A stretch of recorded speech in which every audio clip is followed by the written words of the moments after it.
गोर लगै छी अहाँ सब गोटे के। हम राधा आइ एकटा हम पारंपरिक ब्राह्मण के गीत सुनाबै छी। अपना सबके कोनो शुभ कार्य में सबसे पहले भगवती गीत, बजरंगबली गीत आ ब्राह्मण गीत होइते अछि। तऽ सुनू ई ब्राह्मण के गीत।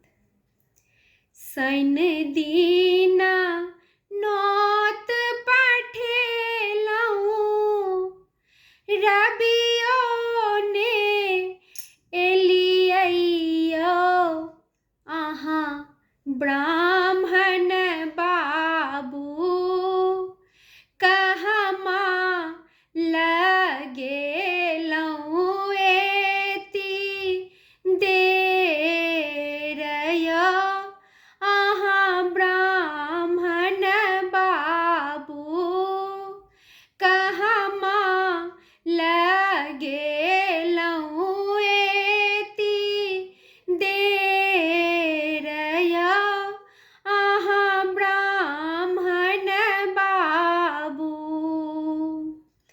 बाटहि भेटि गेला अन्हरा गोहरिया हे, तोहे सेवक तिरिया, सेवक के नैना दैते देर हे, तोहे सेवक तिरिया।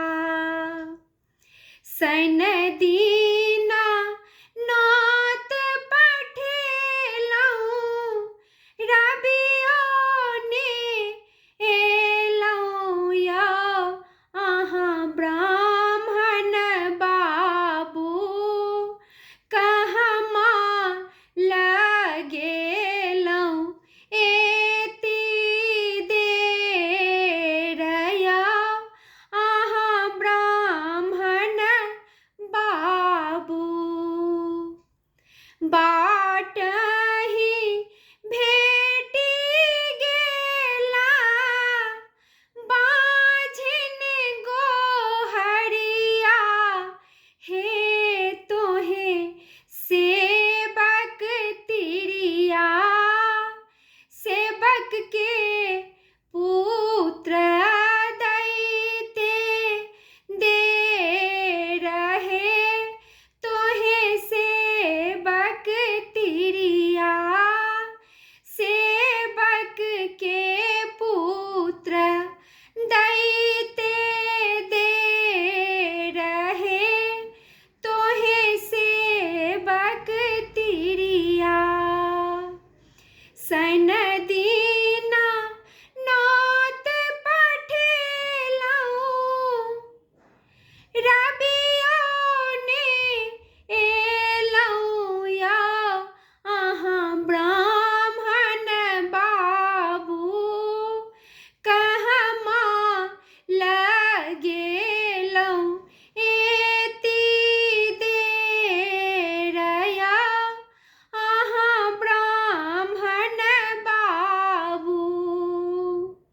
बाटहि भेटि गेला निर्धन गोहरिया हे, तोहे सेवक तिरिया, सेवक के धनमा दैते देर हे, तोहे सेवक तिरिया।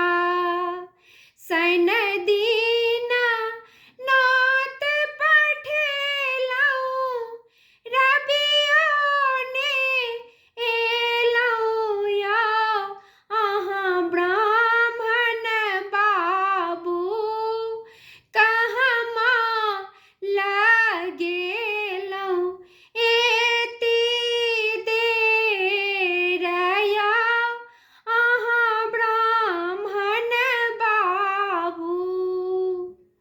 बाटहि भेटि गेला बालक गोहरिया हे, तोहे सेवक